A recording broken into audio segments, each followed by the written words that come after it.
welcome to Broadlane. My name is Adrian and I'd like to demonstrate this Powertouch motor mover that we've had fitted onto the Coachman Laser. This is the XL model.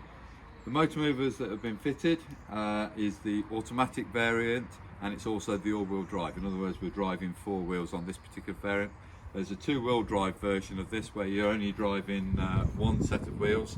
That's fine for going backwards and forwards, but you find it very difficult to get it to turn, where the all-wheel drive version will allow you to rotate the vehicle quite nicely to turn on a quite tight circle.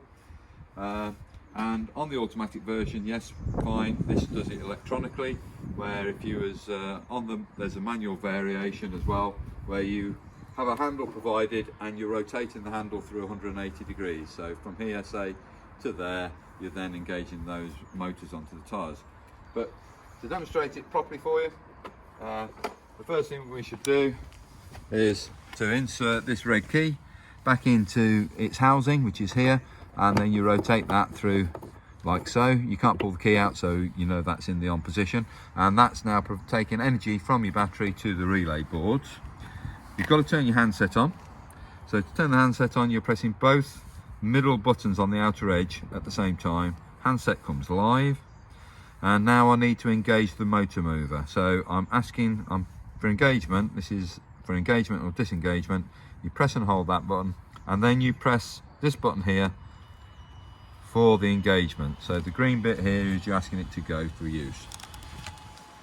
You can now see that those rollers are moving on, and also that I've got flashing green light on the handset, and I want that to stop and become a solid light again. This process is happening on all four wheels at the same time.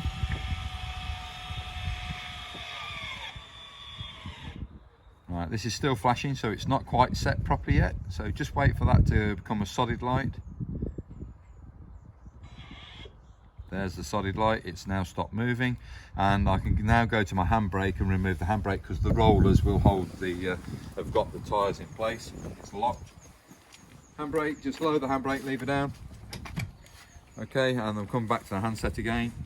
This is the front of the caravan, as we've got here. So if I press this button here, we are going to make the caravan travel forwards, as you can see.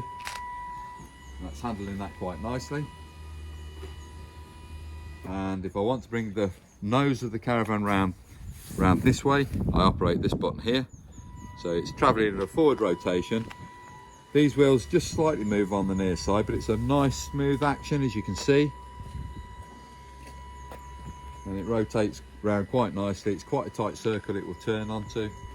Not quite its own axis, which you can do with the single axle variant. It would actually rotate on its own axis, but you do that by pressing diagonal buttons in that case. When it's on a twin axle format, you're only pressing one of the buttons to actually get that to work. So I'm now making it go backwards on the rear side. You get a little red dot on the handset saying what you're actually pressing. And as you can see, that's actually coming out in quite a tight circle. Okay, so if I just want to move it backward, it's just that one. And obviously you've got the full functionality on that handset to make it and put it where you need to. It doesn't go very quick. We don't want it to. You want to be able to walk around safely to make sure you've got plenty of clearance around the vehicle, but you're not going to hit anything or anybody. So it's just a case of just operating it, and as soon as you take your finger off the button, the vehicle stops. Okay, so the process now for disengagement of that rollers is coming back onto the handbrake first. So I do want to engage the handbrake first. That's the first thing. The next item we'd want to do is disengage the rollers off the tyres. So to do that, I said press and hold the centre button, hold that in, and now we're pressing the red button here for disengagement. It's all starting to move, and if we go back to this offside, you're going to see those motors retracting. So these are coming back into the park position. And again, the handset is flashing at the same time. And again, the same process applies as it did before. I wait until I get a solid green light there, because I know this has come back to its parked position. So although it's stopped, this is still flashing. It's going to move again in a moment. Slight movement. That's the park position. that's finished using now.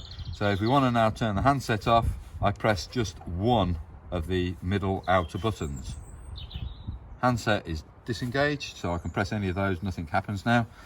And then the final process is just to remove the red key out of its housing, so that you've now isolated the relay boards, and there's no drainage coming out of your battery. So I hope you found that demonstration to be useful. Thank you for watching this video.